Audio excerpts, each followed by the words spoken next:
students. In our last class, we discussed equilibrium.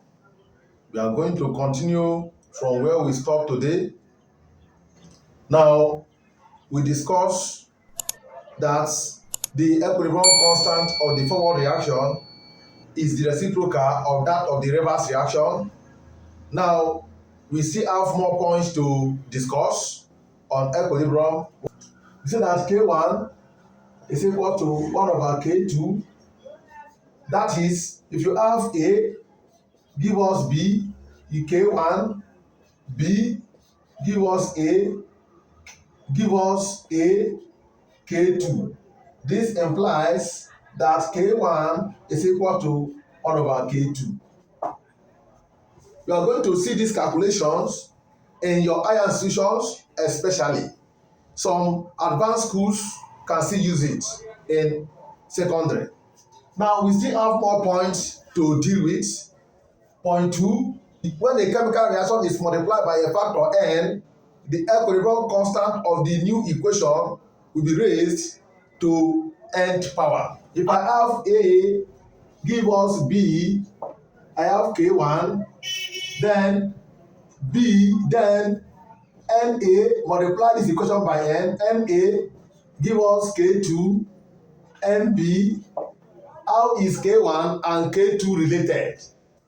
Do you know that in this first equation, your K1 is equal to concentration of B, all to the power of what?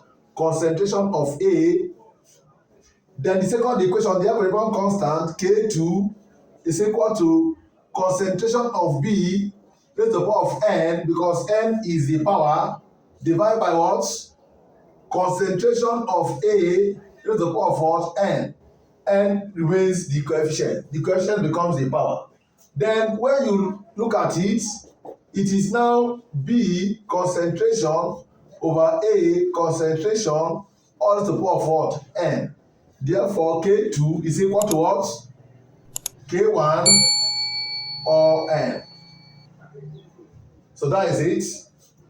Then we still have other calculations, other points we can derive from chemical equilibrium constant. That's when two chemical equations are added. If you add two chemical equations, the equilibrium constant of the new equation is the product of the equilibrium constant of the two added equations. As you can see, if I have A, give us B, K1, then C, give us D, K2, then add equation 1 and equation 2. We have A plus C, give us B plus D, then give us K3. How is K3 related to K1 and K2? It should be noted that in your K1 is B over A concentration, your K2 is D over C concentration, then your K3 should be what? B dot D over A dot C. Remember that K1 is B over A, K1. K2 is D over C times K2. So in the nutshell, we have K3 is equal to K1 times what? K2. Just note it. Now, let's just go through some specimen examples. We want to look at the examples of what we just discussed. Now, suppose I have A, give me B. My equilibrium constant of this equation is K1, which is 5. I have 2A, give me 2B. K2 is this, is unknown. Find K2. A, give me B, K1. A, give me 2A, give me 2B, K2. Find K2. You should know that this K1, this is first equation, is multiplied by a factor 2. Since it is multiplied by a factor 2, you should know that A2 here should be equal to what? K1 all square. But K1 is 5, so K2 is 5 square, which is 25.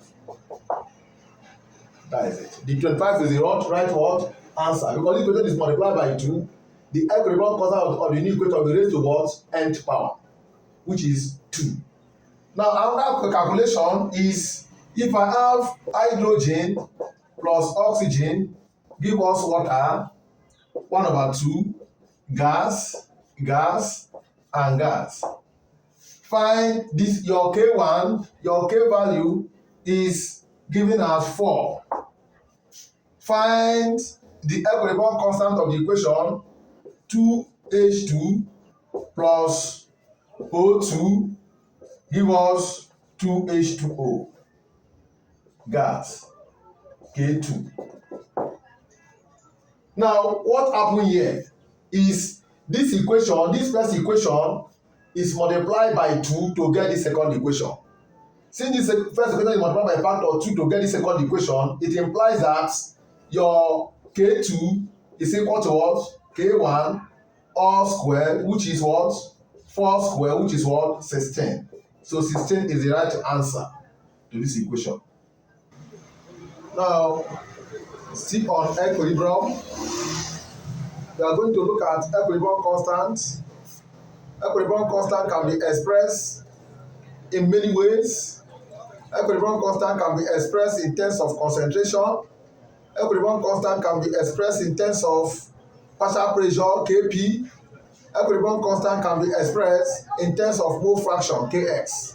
So, students should note that equilibrium constant you can be expressed in terms of what? Kp. It can be expressed in terms of Kc and can be expressed in terms of Kx. Kp means what? Partial pressure, while Kc means it can be expressed in terms of concentration, while Kx means it can be expressed in terms of partial pressure. Now the three has the relationship. Now it should be noted that your Kp is equal to what?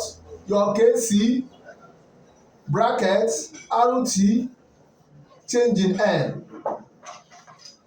Change in N. What is change in N? Change in N is the change in number of mole of gaseous species. Note for gaseous what? Species. Now R is your gas constant, while T is your what? Temperature. Remember that the unit of your R depends on the value of pressure used. Don't forget. Then your T here is temperature.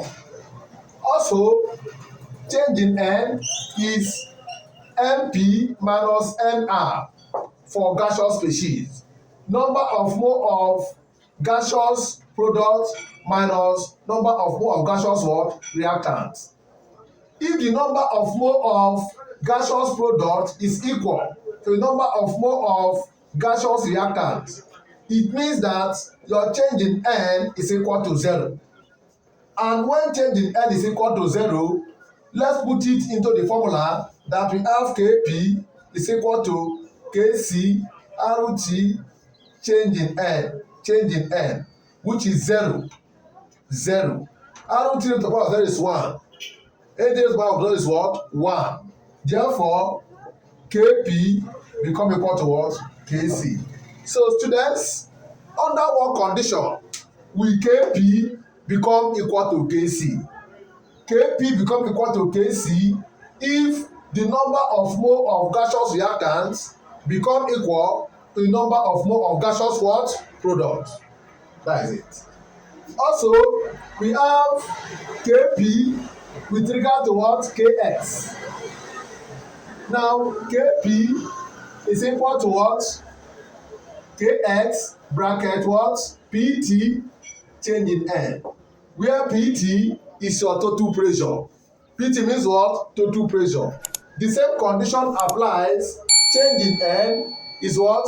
Number of mole of gaseous products minus number of mole of what gaseous what reactant. Now another point we should note about equilibrium constant is free energy with equilibrium.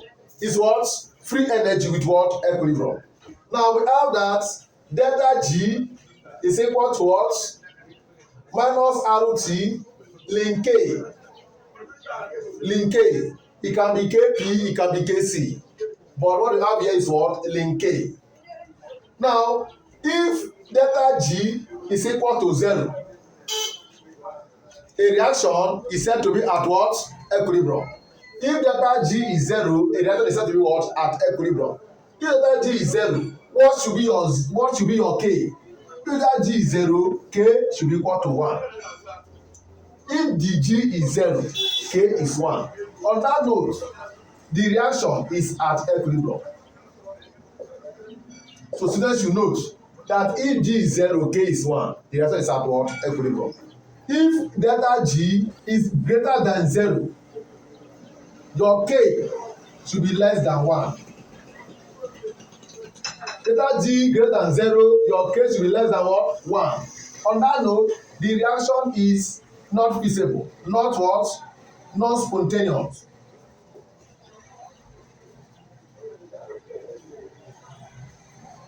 The reaction is what? Non-spontaneous, which means that the reaction does not occur.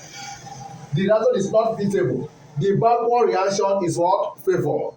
If delta G is less than 1, is less than 0, and K greater than 1, which means that the reaction is what? Spontaneous. Which means that the forward reaction is what? Favored. So this delta G is equal to minus RT ln K. This statement means that only temperature affect equilibrium constant. Only temperature affect what? Equilibrium what? Constant. Pressure, concentration, and co does not have effect on equilibrium constant. Now please like our video and press the subscribe button. Just subscribe to the channel. You will enjoy it.